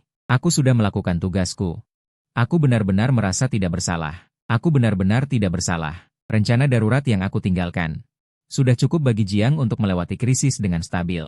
Merekalah yang menutup mata dan menggunakan ide mereka sendiri, menghancurkan segalanya dengan tangan mereka sendiri. Jiang bangkrut, asetnya dilelang, termasuk rumah leluhur Jiang, tempat aku tinggal lebih dari setengah hidupku. Aku pergi ke sana pada hari lelang. Aku tidak muncul, hanya duduk di kotak pribadi di lantai 2. Melalui kaca satu arah, aku melihat ke aula di bawah. Jiang Zicia dan Chen Mingcheng juga datang, duduk di sudut. Wajah mereka pucat pasi, penampilan mereka layu. Kehamilan Jiang Zicia sudah sangat besar. Matanya kosong, seolah kehilangan jiwa. Sementara itu, Chen Mingcheng menunjukkan ekspresi angkuh dan tidak rela. Ketika juru lelang menyebutkan harga awal untuk rumah leluhur Jiang, hanya ada sedikit penawar. Bagaimanapun, lokasi rumah itu bagus, tetapi biaya perawatannya tinggi, dan itu terkait dengan kebangkrutan Jiang. Harga perlahan naik. Setelah mencapai titik tertentu, tidak ada lagi yang menawar. Apakah ada penawar lain? Juru lelang menunggu di aula. Jiang Zixia menutup matanya dengan putus asa. Tepat pada saat itu, aku sedikit mengangguk pada asisten di sebelahku. Asisten itu mengangkat nomornya dan menawarkan angka yang jauh melebihi harga saat ini. Seluruh ruangan menjadi sunyi. Semua orang menoleh ke arah kotak misterius kami. Jiang Zixia dan Chen Mingcheng juga mendongak kaget. Mereka memandang ke lantai 2 dengan tidak percaya. Mereka tidak bisa melihatku, tetapi mereka bisa merasakan kekuatan tak terlihat itu. Pada akhirnya, tidak ada ketegangan. Aku membeli rumah leluhur Jiang dengan harga di atas harga pasar. Lelang berakhir, kerumunan bubar. Aku turun tangga, dan kebetulan berpapasan dengan Jiang Zixia dan Chen Mingcheng yang lesu.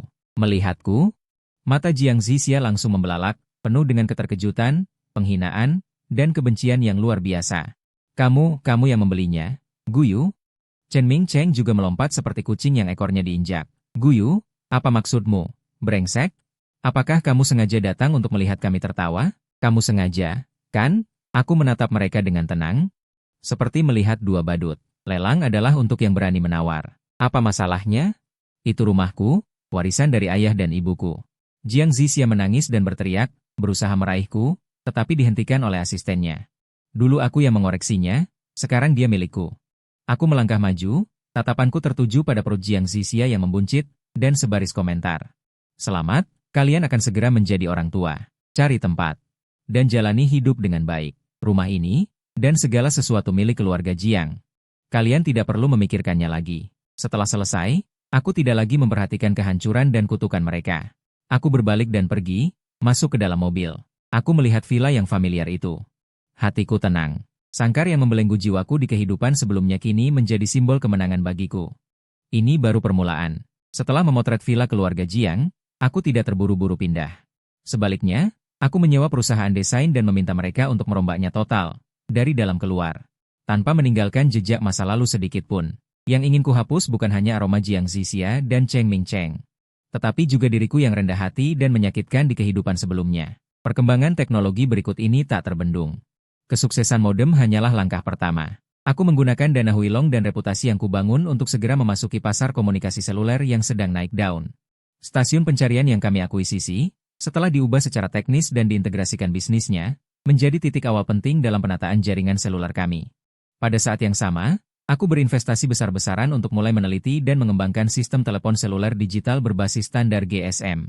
Di era transmisi analog yang besar ini, keputusan ini tampak sangat berani, bahkan gila. Tapi aku tahu inilah arah masa depan. Di perusahaan, tidak sedikit suara yang skeptis.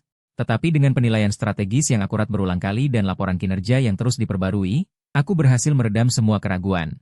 Tuan Lize memberiku dukungan yang hampir tanpa syarat. Sumber dayanya yang dikombinasikan dengan fisiku menghasilkan energi yang luar biasa.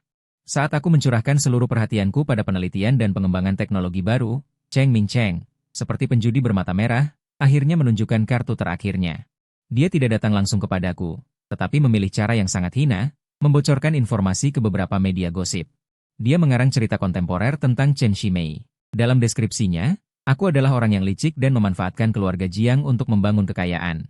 Seorang penjahat rendahan yang membuang istri pertamanya setelah menikah dan dengan kejam menelan aset keluarga Jiang. Sementara dia dan Jiang Zixia adalah sepasang kekasih yang penuh kasih. Tetapi disiksa tanpa ampun olehku. Terutama Jiang Zixia yang sedang mengandung anaknya, dalam situasi yang mengerikan. Berita ini dimuat di beberapa tabloid. Meskipun media arus utama tidak mengikutinya, di kalangan tertentu, itu menimbulkan gejolak. Bagaimanapun, kebangkrutan Jiang dan akuisisi olehku adalah fakta. Ditambah lagi status Jiang Zixia sebagai wanita hamil, mudah saja memancing simpati dari mereka yang tidak tahu apa-apa. Paman Wang sangat marah melihat koran itu. Memegang koran, dia hendak pergi mencari orang-orang itu untuk berdebat. Aku menghentikannya. Paman Wang, tidak perlu. Seekor anjing menggigitmu, apakah kamu akan menggigit balik? Aku dengan tenang membaca koran itu. Tuduhan Chen Mingcheng yang merendahkan diri dan foto-foto Jiang Zixia yang kurus tidak dapat menimbulkan sedikit pun gejolak di hatiku. Tetapi mereka memfitnahmu seperti ini akan memengaruhi reputasi perusahaanmu, Paman Wang sangat cemas. Yang dekat akan tetap dekat. Aku tersenyum. Dan semakin tinggi melompat, semakin keras jatuh. Biarkan mereka berakting. Aku tidak mengambil tindakan humas apapun untuk mengklarifikasi, seolah-olah mengakui. Sikap seperti ini sepertinya semakin memicu Chen Mingcheng. Dia mulai lebih aktif menerima wawancara, bahkan di depan pintu perusahaan Jiangxi. Dia melakukan drama kesengsaraan, menuduhku melakukan kejahatan, dan menuntutku mengembalikan harta keluarga Jiang. Aku tahu, dia sedang berjudi. Berjudi aku akan menyerah demi reputasi. Berjudi aku akan mengeluarkan uang untuk menenggelamkan Ning Ren. Tapi dia sangat salah. Aku menunggu dia. Untuk benar-benar merobek kedoknya, membuat masalah menjadi besar. Hanya dengan membuatnya di bawah tatapan semua orang. Naik ke puncak tertinggi. Ketika dia jatuh, akan lebih sakit, dan tidak akan bisa bangkit kembali. Waktunya hampir tiba. Hari itu, Chen Mingcheng menghubungi media yang cukup berpengaruh lagi, bersiap untuk wawancara eksklusif di sebuah kedai teh. Mencoba memberikan tekanan lebih besar. Melalui beberapa saluran, aku mengetahui berita ini. Saat dia berbicara dengan wartawan, menggambarkan dirinya sebagai orang yang sangat setia. Pahlawan tragis yang berkorban demi cinta, dan mencemarkan nama baikku, aku datang dengan seseorang.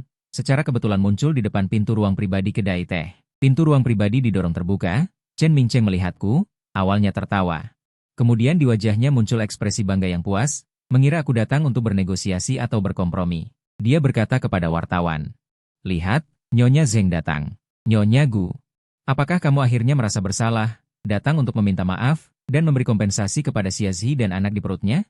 Wartawan juga mengarahkan lensa ke arahku. Aku tidak melihatnya. Mataku tertuju pada wartawan di sebelahnya, yang juga tampak bingung. Lalu aku berbalik, membiarkan orang yang kubawa maju.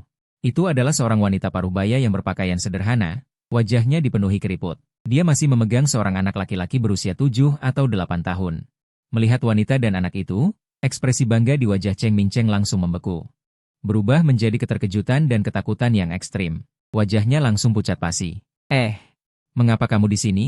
Suaranya bergetar, hampir tidak bisa mengucapkan kata-kata lengkap. Wanita itu menatap Chen Mingcheng, matanya penuh kebencian dan keputusasaan. Dia menunjuk Chen Mingcheng. Kepada wartawan yang hadir, suaranya serak tapi terdengar jelas. "Dia adalah Chen Mingcheng. Aku adalah istri lamanya dari kampung halaman.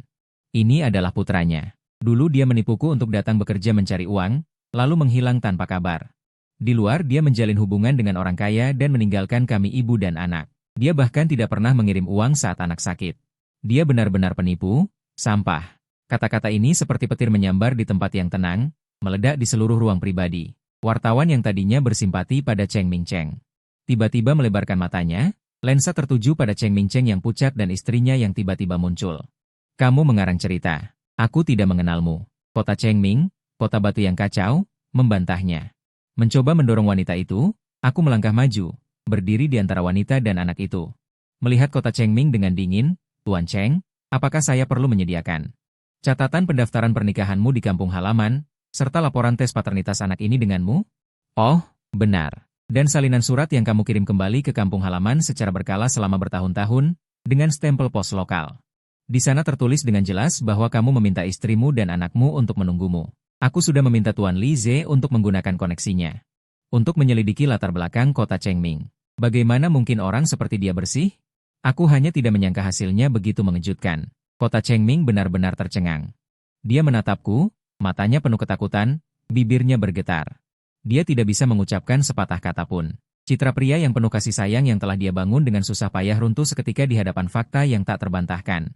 Pertunjukan yang kacau ini berakhir dengan kota Chengming dicap sebagai penipu oleh para wartawan dan melarikan diri dengan malu. Keesokan harinya, arah berita berbalik total. Ayah yang meninggalkan anak-anaknya, penipu bajingan, menjadi label baru untuk kota Chengming. Semua tuduhan yang dilontarkannya terhadapku sebelumnya menjadi fitnah yang paling konyol. Simpati publik langsung berubah menjadi kebencian terhadapnya dan simpati terhadap ibu dan anak yang malang itu. Aku bahkan tidak perlu mengatakan apa-apa, dan aku sudah memenangkan perang opini ini sepenuhnya. Beberapa hari kemudian, Jiang Zixia menemukanku. Kali ini, dia datang sendiri, dengan perutnya yang besar, tanpa kemarahan dan kebencian seperti biasanya. Hanya ada kekalahan seperti abu di hati. Dia berdiri di bawah gedung perusahaanku, tampak lesu. Seolah-olah dia bisa tertiup angin. Guyu, suaranya serak. Matanya kosong. Aku baru sekarang menyadari betapa bodohnya aku. Aku tidak berkata apa-apa, hanya menatapnya dengan tenang. Aku pikir dia berbeda. Aku pikir dia benar-benar mencintaiku. Ternyata, dari awal sampai akhir, aku hanya lelucon. Dia tertawa mencemooh dirinya sendiri, tetapi air mata mengalir tanpa suara. "Kamu sudah tahu sejak lama, bukan? Kamu selalu menertawakanku." "Bukan, aku tidak punya waktu luang seperti itu. Aku hanya membuka mulutku." "Pilihanmu sendiri, konsekuensinya juga harus kamu tanggung sendiri." "Ya, tanggung sendiri." Dia terengah-engah, membelai perutnya. Ada sinar keibuan yang hampir putus asa di wajahnya. Anak ini, apa yang harus kulakukan? Melihatnya sekarang. Di hatiku tidak ada kegembiraan atau belas kasihan, hanya rasa kesedihan melihat segala sesuatu telah berubah. Penderitaan yang dia timbulkan padaku di kehidupan sebelumnya. Tebusan dalam hidup ini dengan cara yang lebih kejam. Mungkin inilah siklus takdir. Kelahiran atau tidak, itu keputusanmu sendiri. Kataku, jika kamu memutuskan untuk melahirkan. Demi orang tua Jiang, aku bisa memberimu sejumlah uang, cukup untuk kamu dan anakmu hidup tenang untuk sementara waktu. Tetapi mulai sekarang, kita tidak punya urusan satu sama lain, dan tidak akan pernah bertemu lagi. Jiang Zixia tiba-tiba mendongak menatapku, matanya kompleks, ada keterkejutan, ada rasa malu, akhirnya berubah menjadi kegelapan seperti kematian. Dia membuka mulutnya, seolah ingin mengatakan sesuatu. Tetapi pada akhirnya dia tidak mengatakan apa-apa, hanya mengangguk perlahan. Saya meminta asisten saya untuk menyiapkan cek dan dia pergi. Melihat punggungnya yang kesepian saat pergi, aku tahu, nasib buruk kami yang terbentang selama 2 kehidupan akhirnya berakhir sepenuhnya. Setelah menyelesaikan masalah terbesar, Cheng Mingcheng dan Jiang Zixia, aku mengalihkan seluruh energiku kembali ke pekerjaan. Namun, persaingan di dunia bisnis tidak pernah berhenti. Tepat ketika penelitian dan pengembangan GSM kami memasuki tahap kritis dan bersiap untuk pengujian tahap pertama, seorang pesaing tak terduga muncul. Sebuah raksasa telekomunikasi yang kuat dengan latar belakang asing, Tongyuan Technology, tiba-tiba mengumumkan masuk ke bidang yang sama. Dan jalur teknologinya sangat tumpang tindih dengan kami. Lebih buruk lagi, mereka merekrut 2 tulang punggung inti dari tim R&D kami dengan gaji tinggi. Mereka juga membawa sebagian data penting. Ketika berita itu sampai, seluruh perusahaan panik, ketakutan. Ini adalah krisis terbesar yang dihadapi Tongyuan Technology sejak didirikan. Suasana di ruang rapat sangat berat. Wajah para kepala departemen menunjukkan kecemasan. Tulang punggung inti yang direkrut memegang data kunci tahap pertama R&D kami. Dan sebagian dari desain harga. Tongyuan Technology datang dengan ganas, jelas ingin membuat kami lengah. Presiden Gu, apa yang harus kita lakukan sekarang? Pengujian kita mungkin harus ditunda. Tongyuan memiliki dana lebih banyak dari kita. Jika mereka merilis produk lebih dulu, kita akan tamat. Haruskah kita segera menuntut kedua pengkhianat itu? Perdebatan terdengar di mana-mana. Aku duduk di kursi utama. Jari-jariku mengetuk meja dengan ringan, ekspresiku tidak terbaca. Adegan ini terasa familiar dari kehidupan sebelumnya. Hanya saja lawannya saat itu bukan Tongyuan, dan aku jauh dari posisi yang kuat ini. Diam, kataku, suaraku tidak keras. Tapi membuat ruang rapat seketika hening. Semua mata tertuju padaku. Menuntut? Itu adalah langkah terakhir, dan memakan waktu serta tenaga. Air yang mengalir tidak bisa memadamkan api yang mendidih. Aku menganalisis dengan tenang. Tongyuan merekrut orang dan mendapatkan sebagian data untuk menghemat waktu, tetapi mereka mengabaikan satu hal. Aku berdiri, berjalan ke papan tulis, dan mengambil pena. Yang mereka ambil adalah arsitektur dan ide dari 3 bulan lalu. Dan penelitian dan pengembangan kami tidak berhenti selama 3 bulan ini.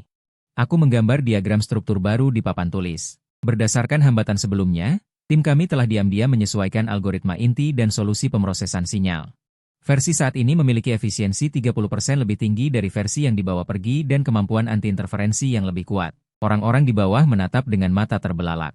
Terutama anggota tim R&D. Sebagian besar dari mereka hanya tahu proyek sedang berjalan, tetapi tidak tahu bahwa bagian inti telah diperbarui.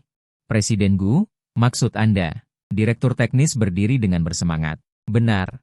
Aku mengangguk. Apa yang mereka dapatkan adalah versi usang yang kami sengaja lepaskan. Bahkan ada beberapa perangkap logika yang sulit terdeteksi yang tertanam di dalamnya.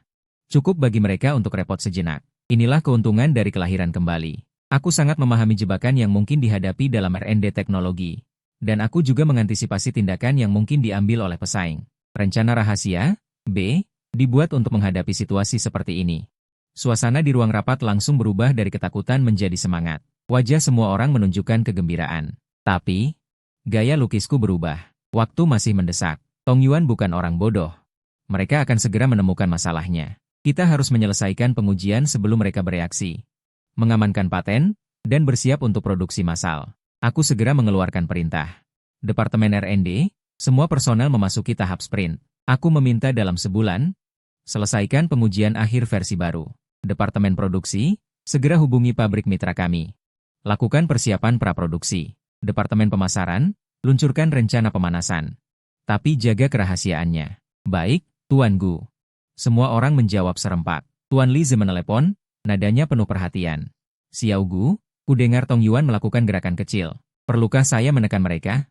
Terima kasih, Ketua Li. Belum perlu. Saya menghargai niat baiknya. Ombak kecil ini, dunia masih bisa menahannya. Ini kesempatan yang baik. Untuk menguji kemampuan tim. Tuan Li Ze tertawa di ujung telepon. Baik, ada artinya. Kalau begitu saya tunggu kabar baiknya. Selama sebulan ke depan, seluruh teknologi usia beroperasi seperti mesin yang presisi dan berkecepatan tinggi. Saya hampir tinggal di perusahaan, bekerja keras bersama para insinyur. Dengan arah yang jelas dan panduan teknologi terdepan, kemajuannya lebih lancar dari perkiraan. Selama periode ini, Tongyuan Technology benar-benar mengumumkan terobosan mereka, membanggakan betapa canggihnya teknologi mereka. Industri berseru kagum, banyak yang berpikir Yuxia Technology dalam masalah besar kali ini. Beberapa karyawan internal kami juga goyah, tetapi saya tetap tenang, hanya mendorong tim untuk mempercepat. Tepat seminggu sebelum Tongyuan Technology dengan bangga bersiap mengadakan konferensi pers produk, Yuxia Technology tiba-tiba mengeluarkan undangan kepada media dan mitra utama. Kami akan mengadakan konferensi pers teknologi sistem komunikasi seluler generasi baru dalam 3 hari. Berita ini bagaikan bom besar, menimbulkan gelombang kejut di seluruh industri. Semua orang terkejut. Bukankah Yuxia Technology direkrut? Apakah teknologi intinya bocor? Bagaimana mereka bisa mengadakan konferensi pers secepat ini? Apakah mereka menyerah begitu saja? Para petinggi Tongyuan Technology jelas panik, mencoba menyelidiki kekuatan kita. Tetapi kami menjaga kerahasiaan dengan sangat baik. Pada hari konferensi pers, tempat itu penuh sesak. Ketika saya naik ke panggung untuk mendemonstrasikan prototipe sistem GSM kami yang didasarkan pada arsitektur baru. Menunjukkan kualitas suara, kecepatan transmisi data, dan stabilitas yang jauh melampaui sinyal analog saat ini dan teknologi inti yang diiklankan Tongyuan. Penonton terus berseru kagum. Terutama ketika saya mengumumkan data pengujian beberapa kinerja utama dan mengumumkan bahwa paten global telah diajukan untuk teknologi inti yang relevan, wajah orang-orang dari Tongyuan Technology pucat pasi dan mereka pergi dengan malu-malu di tengah jalan. Tidak diragukan lagi, Yuxia Technology melakukan pembalikan yang luar biasa. Tidak hanya menghancurkan konspirasi penindasan Tongyuan, tetapi juga mengukuhkan posisinya sebagai pemimpin di era komunikasi seluler digital yang akan datang. Seperti gelombang pasang, setelah konferensi pers yang sukses. Saya menepati janji saya, memberikan bonus besar dan pujian kepada semua anggota tim yang berpartisipasi dalam proyek ini. Moral perusahaan meningkat tajam. Setelah menangani tumpukan dokumen, sudah larut malam. Saya berdiri di depan jendela lantai di kantor, menatap cahaya kota yang berkelip-kelip. Pada saat seperti ini di kehidupan sebelumnya, saya berjuang keras untuk kelangsungan hidup Jiang Zixia, memohon sedikit kehangatan darinya. Dan sekarang, saya mengendalikan kerajaan bisnis saya sendiri, menginjak-injak lawan-lawan di kehidupan sebelumnya. Tuan Gu, suara asisten datang dari interkom. Saya terganggu dari lamunan saya. Ada surat pribadi untuk Anda, tanpa nama pengirim, terlihat agak aneh. Bawa masuk. Asisten membawakan sebuah amplop biasa, tanpa surat di dalamnya. Hanya ada satu foto. Foto itu menunjukkan sesosok pria kurus yang meringkuk di tanah. Wajahnya sangat menyedihkan. Di bagian belakang foto, tertulis dengan pena merah. Dengan goresan yang tidak beraturan, berikutnya adalah Anda. Aku menatap foto itu, mataku sedikit menyipit. Chen Mingcheng. Dia sudah lama menghilang. Siapa yang membuatnya marah sampai dia diperlakukan begini? Atau apakah ini semua sandiwara yang dia ciptakan sendiri? Dia ingin menakut-nakutiku. Sepertinya beberapa serangga tidak dibasmi sampai tuntas, mereka akan selalu muncul dan membuat orang jijik. Aku mengambil telepon dan menelepon nomor. Bantu aku mencari tahu. Apa yang sebenarnya dilakukan Chen Mingcheng belakangan ini. Dan, cari tahu siapa yang mengirim foto ini. Sepertinya hari-hari yang tenang akan kembali bergejolak. Hasil penyelidikan segera tergeletak di mejaku. Lebih buruk dari yang kubayangkan. Setelah identitasnya terbongkar dan kehilangan sumber pendapatan dari Jiang Zixia, Chen Mingcheng benar-benar menyerah. Dia berhutang pada rentenir dan menghabiskan hari-harinya di kasino bawah tanah.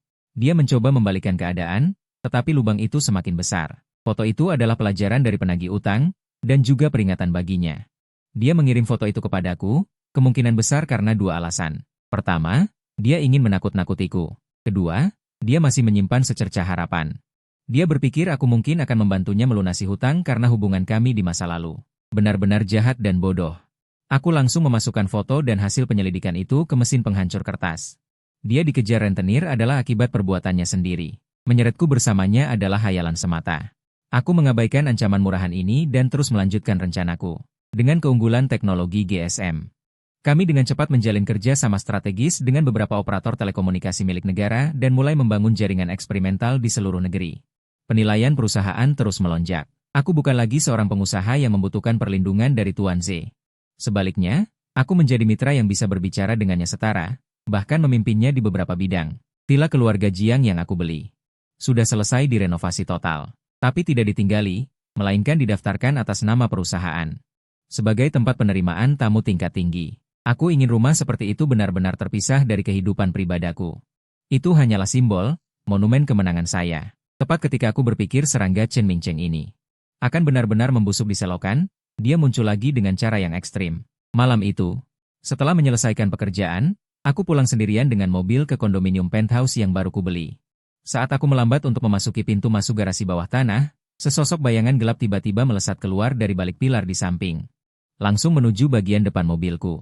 Suara rem mendadak terdengar. Mobil berhenti kurang dari setengah meter dari orang itu. Di bawah sorotan lampu depan, orang itu mendongak. Ternyata dia adalah Chen Mingcheng, babak belur. Dan mengenakan pakaian compang-camping. Matanya liar, dan di tangannya, dia memegang botol kaca yang terbungkus kain. Mulut botolnya disumpal kain, ada cairan tak dikenal bergoyang di dalamnya. Gu Yu. Turun dari mobil, turun kau dariku. Dia mengayunkan benda yang tampak seperti bom molotov. Teriakannya histeris, kalau kau tak membiarkanku hidup, kita akan mati bersama. Aku duduk di dalam mobil, mengamatinya dengan tenang, menyaksikan pertunjukan sintingnya.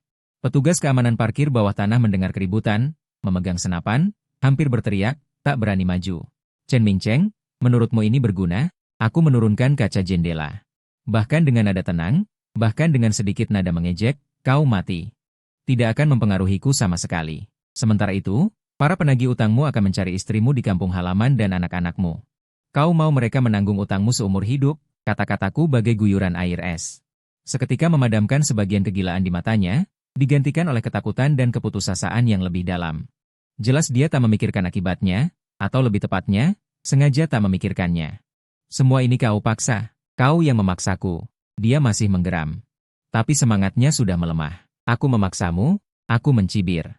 Apakah aku yang memaksamu meninggalkan anak-anakmu? Apakah aku yang memaksamu menipu dan memeras? Apakah aku yang memaksamu berutang pada rentenir dan berjudi? Chen Mingcheng, hentikan sandiwara itu.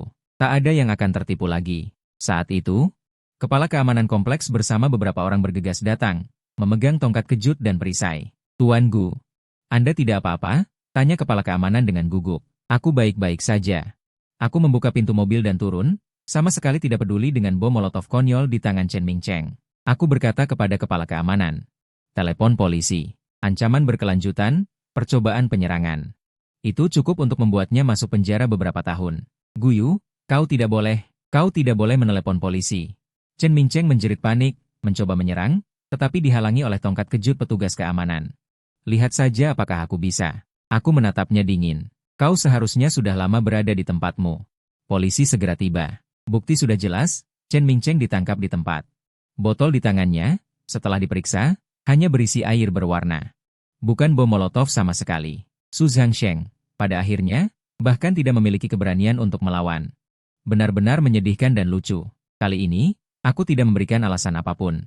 Dengan status dan pengaruhku saat ini, ditambah dengan bukti kejahatan Chen Mingcheng yang kuat, dia akan menghadapi masa hukuman yang panjang di balik jeruji besi. Serangga bau yang menggangguku selama 2 kehidupan ini akhirnya benar-benar dibasmi, tidak akan bisa lagi berbuat onar. Setelah menyelesaikan urusan Chen Mingcheng, aku merasa beban terakhir di hatiku juga terangkat. Aku mencurahkan seluruh energiku untuk ekspansi bisnis. Waktu berlalu begitu cepat. Bertahun-tahun berlalu dalam kelupaan. Xia Keji, bersama-sama, telah menjadi salah satu raksasa di industri komunikasi domestik. Dan mulai merambah ke pasar internasional. Saya tidak berpikir bahwa layanan dasar internet juga mulai menonjol. Beberapa perusahaan internet yang saya investasikan dan kendalikan menjadi pemimpin di bidangnya masing-masing. Kekayaan dan pengaruh saya tumbuh setiap hari, jauh melampaui skala kehidupan lampauku. Selama periode ini, saya sesekali mendengar kabar tentang Jiang Zixia. Dia tampaknya menggunakan uang saya untuk pergi ke kota kecil di selatan, melahirkan anak, membuka toko bunga kecil, dan menjalani kehidupan yang tenang dan biasa. Itu bagus. Kami seperti 2 garis lurus yang bersilangan, semakin jauh ke arah masing-masing. Di sebuah pesta koktail, saya secara tak terduga bertemu seorang kenalan, Tuan Liu.